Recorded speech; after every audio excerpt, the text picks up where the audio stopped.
Bueno, hoy lo hemos invitado a Gustavo Iovino, que es un periodista amigo además, y que además trabaja mucho en la investigación social, para que nos ayude a ver si podemos mirar un poco mejor todo este tiempo político tan convulsionado y tan extraño sobre todo. Gustavo, ¿cómo estás? Gracias por venir. ¿Cómo estás vos? Sí, el objetivo es tratar de entender. Lo más importante es el tratar. Sí, porque digamos, tratamos de lograr entender, ¿no? Tratamos el tratamiento, y bueno, es un juego de palabras, pero en definitiva esto es un tiempo extraño, ¿no? Lo primero y principal es que han cambiado abruptamente las categorías de análisis, ¿no? Entonces, más o menos, querer utilizar algunas herramientas que han sido las tradicionales es como, ¿viste? Como te pasa cuando vas a determinados países y ves la temperatura y te dice 35 y decís, hace calor. No, justamente no. Eso está en grados Fahrenheit y utilizamos y lo queremos leer con grados Celsius. Pasa exactamente lo mismo. Tenemos que la primera adecuación mental, de observación y de análisis es entender los cambios que se han producido en el seno de la sociedad en general, que eso repercute en la política, en la economía, en las relaciones humanas, en las interacciones, etcétera, porque realmente lo primero que ha cambiado es el funcionamiento, por lo tanto las categorías de observación, que es la primera herramienta de análisis, una observación atenta, profunda, tratando de localizar determinados patrones que se pueden ir repitiendo, y a partir de allí todas otras técnicas que vos puedas utilizar. Por ahí las herramientas son las mismas, pero lo que cambia son las categorías. Antes categorizamos esos datos de una manera y ahora tienen que ser de otras. Como por ejemplo, ¿no? Vos hacías un análisis lineal, bueno, pasa esto, luego pasa esto y termina en esto. Lo más probable es que no, que eso haya cambiado. La gran primera situación y que nos ha generado incluso mucha confusión es haber hecho las lecturas que hicimos durante las elecciones del año pasado, especialmente las nacionales. Desde ahí venimos. Desde ahí venimos y desde ahí es donde lo primero que se está tratando de trabajar es ver, bueno, cuáles son las nuevas categorías para poder hacer esos análisis. La pregunta que me parece surge ahora es esto que Milei está pudiendo hacer y que lo está logrando con importantes niveles de apoyo social, ¿no? Sí. Es la dispersión, digamos, lo puede hacer por la dispersión de la oposición, la falta absoluta de liderazgo o la desorientación de la oposición, o todo eso junto, no sé. Hay varios factores, ese es uno, pero creo que el más importante es haber dado en el clavo, en la nueva visualización de las relaciones sociales, de haber dado en el clavo en qué es lo que está pasando, especialmente con un factor definitorio que es, nosotros en el análisis tradicional, bueno, lo que más se utilizaba es esa visión de estratificación social en clase media, baja, alta, en el ABC1 como clase alta, C2, C3 y D, la categoría D, digamos, como de análisis que tiene valor, se lo puede hacer, pero a esa también vos le tenés que sumar una nueva categoría que ya es un fenómeno global, que son las famosas generaciones, ¿no? Donde vos haces un análisis, por ejemplo, de los escrutinios de todas las elecciones nacionales, que tuvimos 3, bueno, ahí donde observás, como por ejemplo antes las grandes diferencias estaban entre los distintos sectores socioeconómicos, las clases.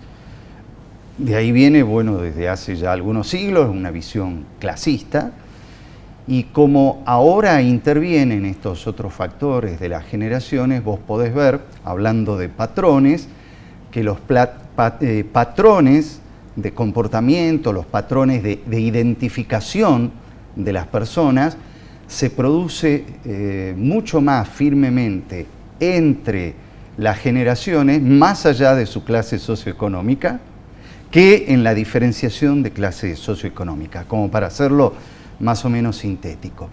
Esto ha llevado que en esa interpretación, lo que hoy es el oficialismo y ya en campaña, detectó el valor de lo simbólico, ¿no? Entonces, Lo primero y fundamental en la identidad es lo simbólico, cuáles son los símbolos y qué significados tienen en los distintos sectores, y por lo pronto podemos decir que tiene una muy eficaz estrategia de comunicación. Y algunos dirán, no, pero es estrategia. No, y para mí sí hay mucho de estrategia a partir de un buen diagnóstico, y si miramos con patrones antiguos y tradicionales, diríamos, che, no, esto en comunicación no es políticamente correcto. Le funciona. O sea, ¿qué es lo que buscan? Que le funcione. Es un desorden ordenado. Exactamente. O sea, un desorden a propósito y ordenado. Y que se monta y se aprovecha sobre varios factores. Primero, uno que es general de todo este surgimiento en distintos sectores del mundo de la nueva derecha, y que tiene que ver con identificar qué es lo que está pasando en la sociedad occidental contemporánea. Hay una cosa, bueno, uno lo escucha en la política tradicional, el tema de la democracia. Bueno, ¿qué significación tiene en las mentes de las nuevas generaciones la democracia?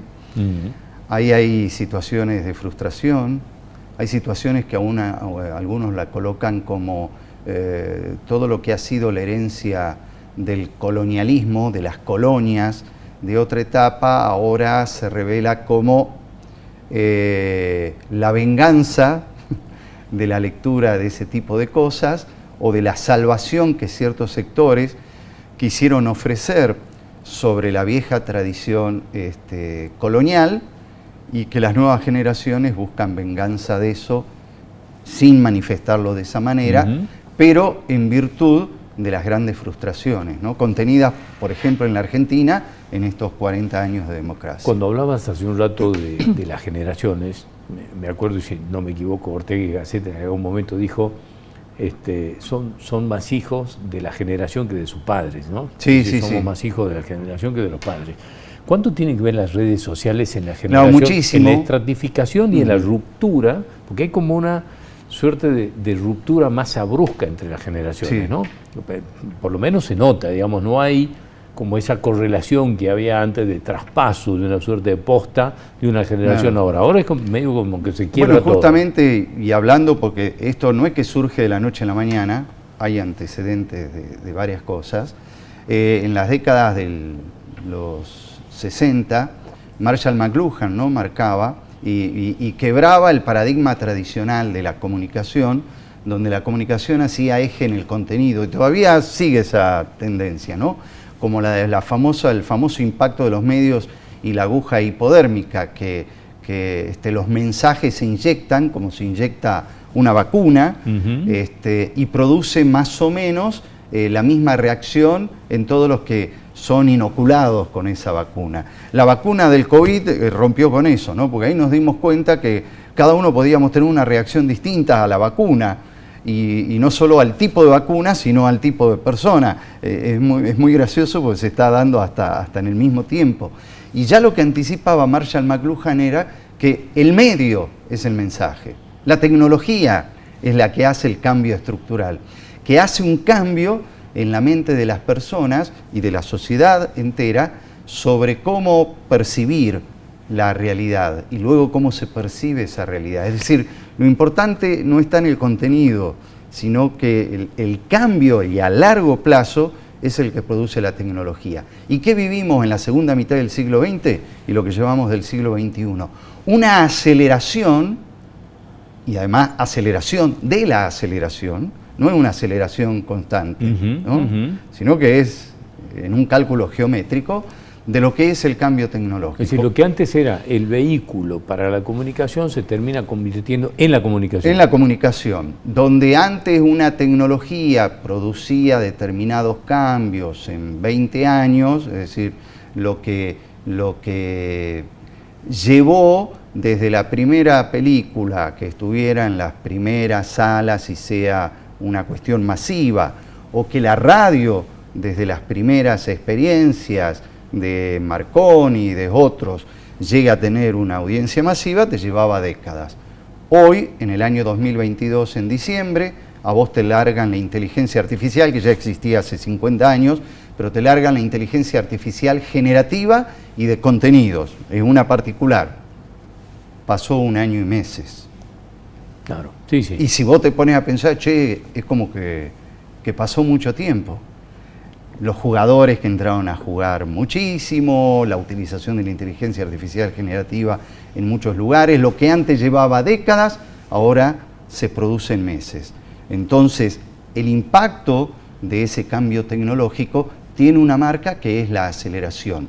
Y tiene una marca que es la sobrecarga informativa, que genera una sobrecarga, digamos, de nuestro sistema cognitivo, de nuestra manera de conocer. Vos te habrás deleitado de niño y adolescente con Lo sé todo. Muchos de los televidentes sí, van a saber de qué le estamos hablando. Sí, van a saber de qué estamos hablando. Y nos encantaba, a mí me encantaba ver los planiferios en publicaciones.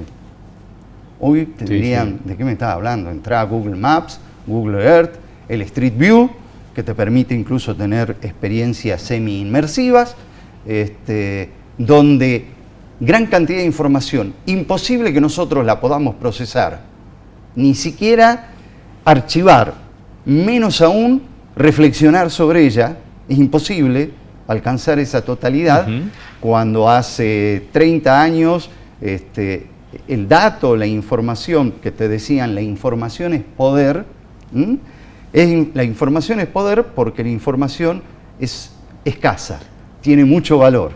Claro, porque pero además, costaba obtenerla, oye, está al alcance de las manos, pero es tanta que si no sabés qué es lo que tenés que obtener y cómo lo tenés que procesar, genera una situación de sobresaturación que te impide la reflexión. La cantidad y la velocidad de los estímulos. Bueno, la misma aceleración se produce ahí. ¿Crees que, digamos, este proceso va a llevar a que esta fragmentación que tenemos hoy generacional, digamos, de las generaciones, pueda que profundizarse además más? Hay casi como una red social para cada generación. Digamos, ¿crees que eso se va a fraccionar aún más? Sí, bueno, cada una de las ya tenemos, y yo lo digo a quienes hago consulta en la comunicación digamos, política. Esto vamos a millennials, centennials, todo no, es lo que demás, ya digamos. tenés que estar pensando en la generación alfa que todavía no votó y van a empezar a votar en la elección presidencial dentro de 4 años. Y te viene la generación post-alfa, de la cual ya hay publicaciones desde el 2000 y pico, que están razonando sobre qué puede pasar con esas otras generaciones. Y qué es lo que hay que hacer, ¿no? Porque... Ahora, ¿qué desafío vamos a elegir la política, ¿no? La democracia, claro, ¿Qué como desafío un para sistema de valores? Y para la democracia, digamos, para la política y para la democracia. Bueno, la democracia hoy no tiene buena prensa en el imaginario colectivo, especialmente de las nuevas generaciones. ¿Qué vamos a hacer? Ese es el desafío. ¿La tenemos que enterrar? Sí, claro. Esto que era... ¿La tenemos que recrear? Esto que estaba sacralizado... Basta. Sí. Y entonces cuando uno dice, estas actitudes autoritarias, sí es cierto, en el diagnóstico es cierto, pero ¿por qué se producen? ¿No será que se producen porque generan un tipo de adhesión? Nos tenemos que plantear eso. Yo creo que la política tiene que revisar muchas cosas. Constitucionalmente se dice, ¿no?, que la vida pública de nuestro país debe producirse en ese debate a través de los partidos políticos. Bien, me pregunto, ¿qué hicimos con los partidos políticos? ¿En qué estado están? Claro. Sí, claro. Bueno, te la dejo la pregunta para la próxima visita y vemos hasta dónde más podemos llegar. Bueno, muy bien, muchas Gustavo, gracias. muchas gracias por venir con No, nosotros. gracias a vos. En cualquier Chao, momento. chao.